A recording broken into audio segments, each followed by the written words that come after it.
going to finish the series for the month of June. But our youth program took place, and one Sunday was lost. And another Sunday, our father also had their own program, and that Sunday we were not able to follow our series. Everything working together for good to them that trust and believe in the Lord. It is our earnest desire that the Lord will help us in the name of Jesus. Amen. Our theme for the month of June has been what? Corporate what? Anointing. Praise the Lord. For the 2 Sundays, that is 2nd and 9th of June, we have seen some themes of that topic. I'm not going to remind ourselves of those things that we have had. But this morning we want to look at another subtopic under that the same theme.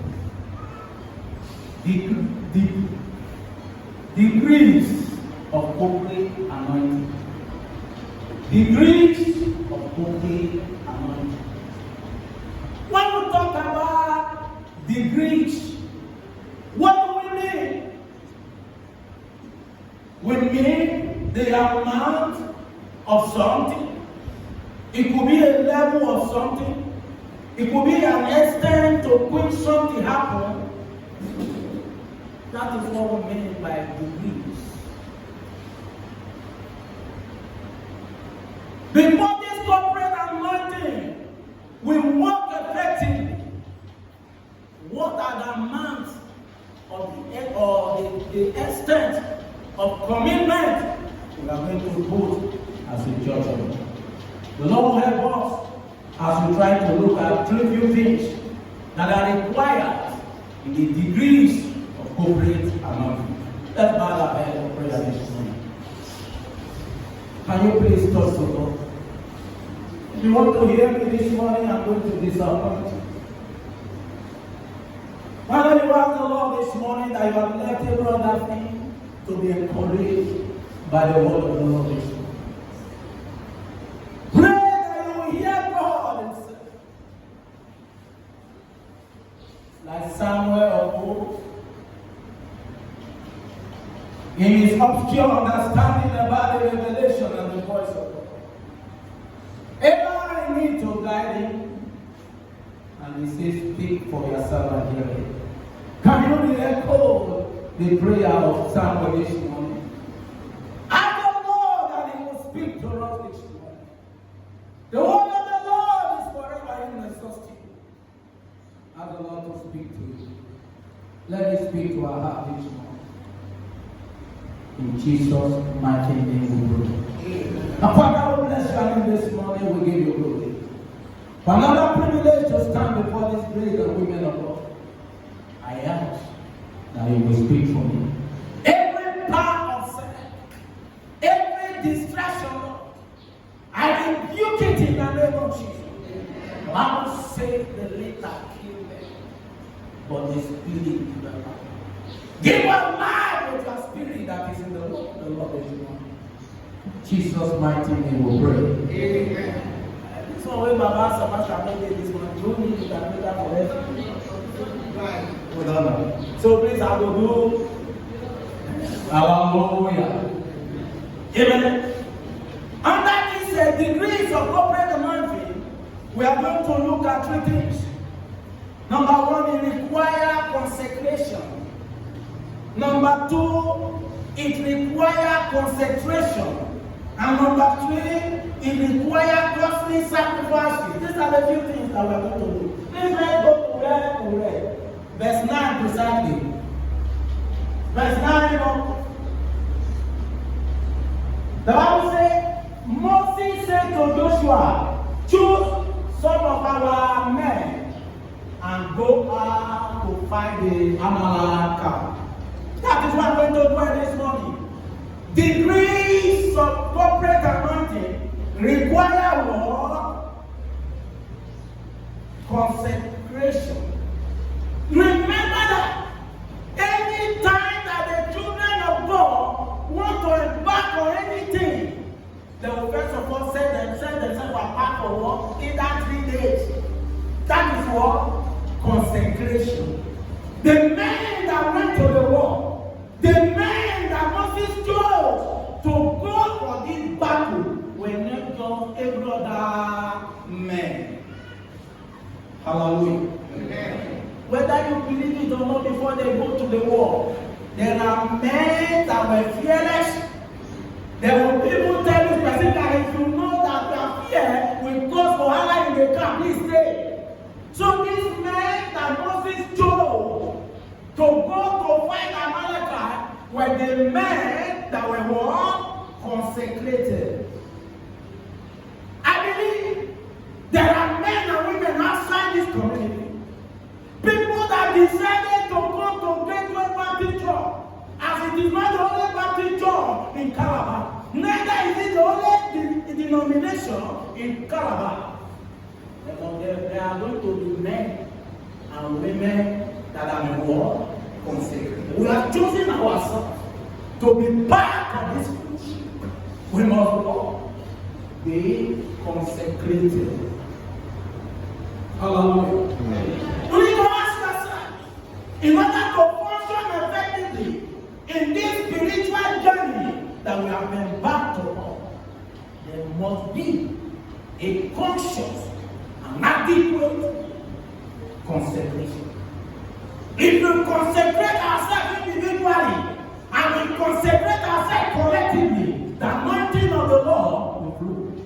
Don't ask me this question, but let me remind you this one. When over 120 people gathered in Acts of Apostles in the upper room, what were they doing? These were the persons that were consecrated. Isn't it? Because they were consecrated, the Bible says what? The power of God came upon me. You are seeing the grace of God in my life. I'm seeing the grace of God in another person's life in the form of power of fire. Hallelujah. And when you see consecrated men in the place, exploit will what take place. We must consecrate our heart. He said, choose men and women, boys that have been consecrated for the service of the Lord, that they may go far. When they fighting themselves, when they going to fight themselves, they were going to fight war. The enemy. Consecrated men don't fight themselves. They fight the war. Somebody talk to me. Consecrated men don't fight themselves. They fight war. The enemy outside. The enemy outside. Praise God. Hallelujah. You want to choose. You have been consecrated to be part of this great denomination called Nigerian Baptist Convention. Somebody help me. Let's go to media place. Let's go to Numbers chapter number 11. Numbers chapter 11, verse 8 precisely. Verse 18 precisely. Verse 18. Numbers 11. Let's read together, please. Let's do it uniformly and collectively, please. People, concentrate yourselves in the direction of tomorrow. When you will meet me, the Lord help you whenever you will. He will give you that peace to peace. Be better among you. Now the Lord will give you peace, and you will be peace. Praise the Lord.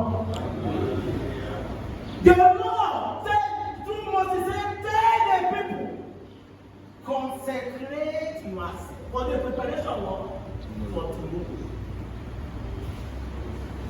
Amen. God is telling us this morning that for the anointing of the Lord to walk openly in our midst, there must be conscious effort to consecrate ourselves. A consecrated man and woman is a vessel of honor. Praise God. It is another thing for God to call all of us. But if you are not consecrated in the hand of the Lord, Your usage in the hands of the Lord will be limited. Praise the Lord. Let us go again to that the same Numbers. You want to read Numbers chapter 11, verses 24 up to 25.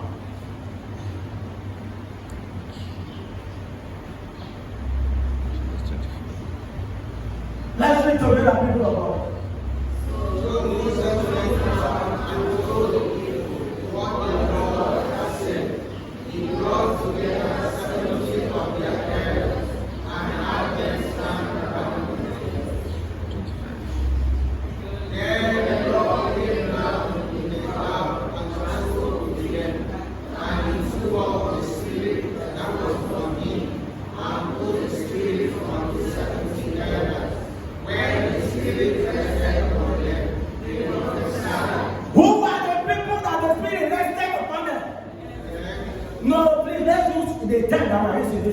They consecrated.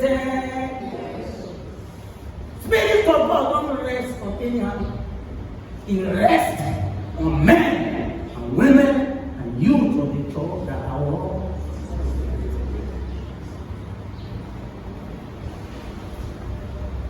The Bible says when the Spirit rested on them, they do what? Were they in argument?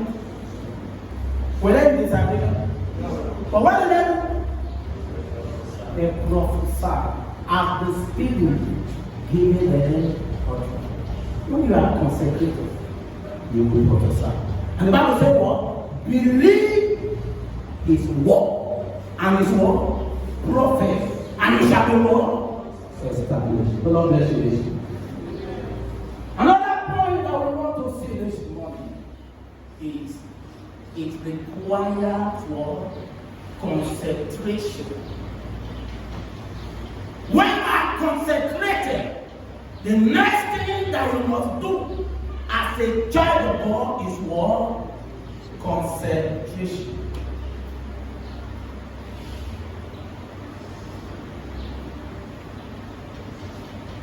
You are committed to the service of God. You are committed to the assignment that has been given unto you. Distraction must come, but because you are concentrated and you are concentrated, you must definitely finish the assignment of God. We will still go to that very passage of the Bible. We will see one story there. The Bible tells us, according to the word of the Lord, that two men that were consecrated, they were not consecrated. Praise the Lord.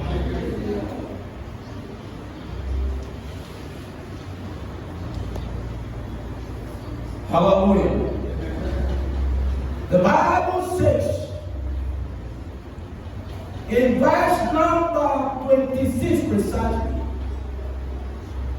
Let's read it together, please.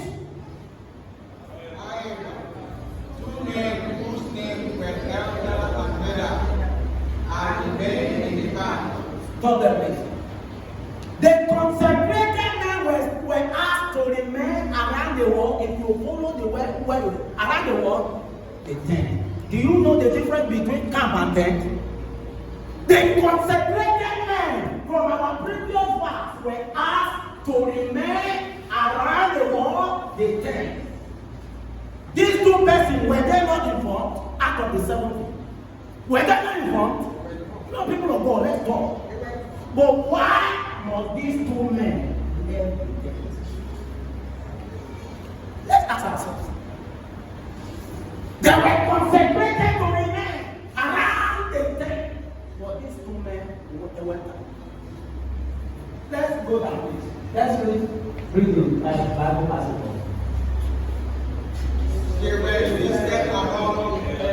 No, that baby don't go to that with the same. Sorry. Let me call boy this. Numbers 11:26, please. Be fast. However, two men whose names were Edgar and Ida and remained in the camp They were listed among the elders, but did not go out to the tent. Yet the spirit also rested on them, and they prophesied in the camp. What are we going to deduce from this analogy? They were listed, they were set apart, but because they were not consecrated, they were not concentrated, they went out. Men that are not concentrating, they don't listen to instructions. Moses had from God. It was a privilege to be anointed. Do you understand? Men that are not concentrated don't know the body of God positioned in their life. They went out. And even when they left the tent, the Bible said the Spirit of God still rested upon them. Ask me, what were they doing outside the tent? Will they serve God's purpose in their life? People of God ask me. These women they left the ground, though the power of God rested upon them, will they fulfill God's mandate in their life? Because they were not concentrated. When God called a man, when God bring people together for corporate anointing, there is a particular place we must remain. A place of what? Unity. A place of what? Togetherness. These people had the anointing of the Lord, but they never eat in the midst of the brethren. I pray, let your own not be so. Let the grace of God that's supposed to be used in the church of God not be used outside the church. The Bible says they were outside the camp and the Spirit of God rested upon them. The professor asked me, what kind of prophecy will they prophesy? Every other man prophesied in the tent, but they were out, they were in the camp prophesying. You need to search yourself. Are you using your energy and strength for the purpose of God in your life? Joshua, that was defending his master, went and reported to Moses. And you will understand the responses or response opposite. Lord will help us this morning. In the name of Jesus. Amen. For corporate anointing to work in our lives, we must be concentrated. And we must be concentrated. The Lord will help us in the name of Jesus. Amen. These men, no matter how they were losing, I'm going back to Exodus chapter 17.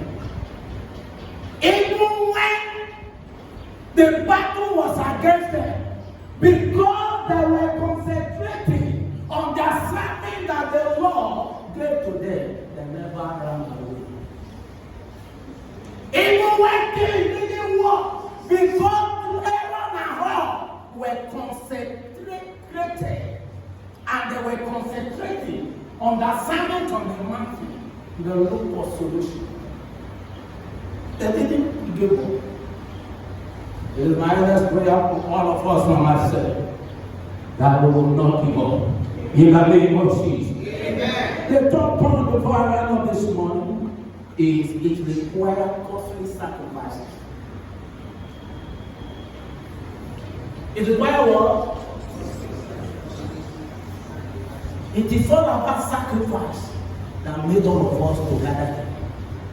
The few persons that I've visited, I check my pocket. I said, this is a place that these men and women have been coming to the church.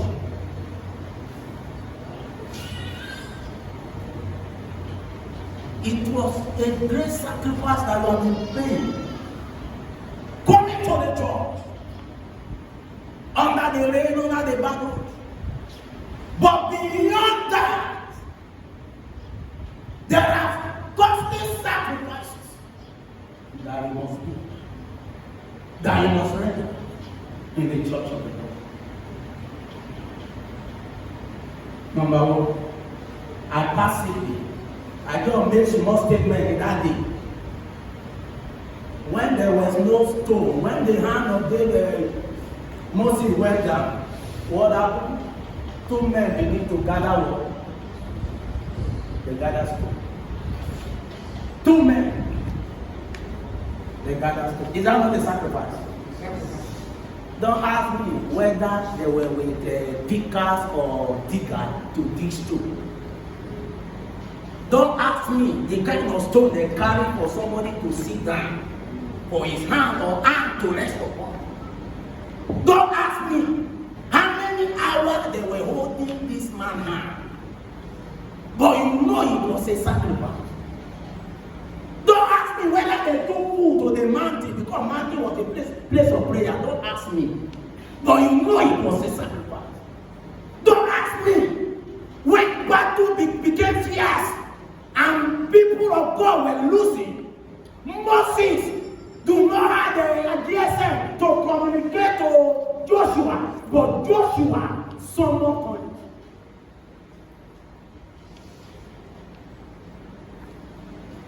Sacrifice. That is gospel. Why were they doing these sacrifices?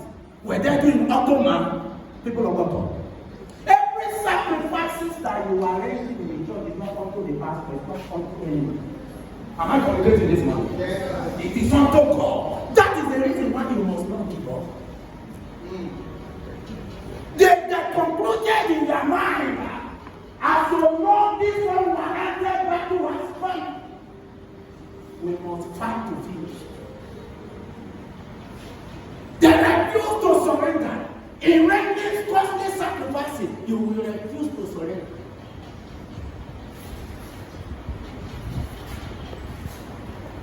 Are you tired?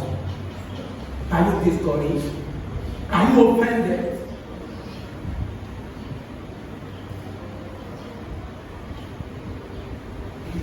And at the end, if you read Exodus chapter 17, verse 12, he said, let's go there and read the Bible. I want to wrap. Tomorrow is another day.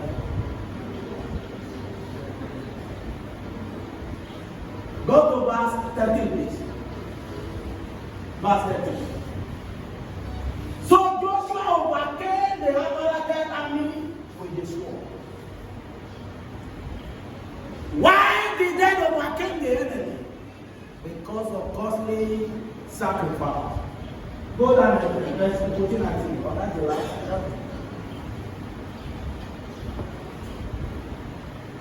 Then the Lord said to Moses, write this on the scroll as something to be remembered, and make sure that Joshua hears it, because I will completely blot out the memory of the Amalekites from under heaven. The point I want to emphasize on is this. After they won the battle, nobody's name was in the honor roll. He said what? The Lord said to Moses, write this on the scroll as something to be remembered, and make sure that Joshua hears it. At the end of the victory, the Lord alone takes the glory. If you come, please come rise up on our feet. If you can't, but if you cannot sit down, but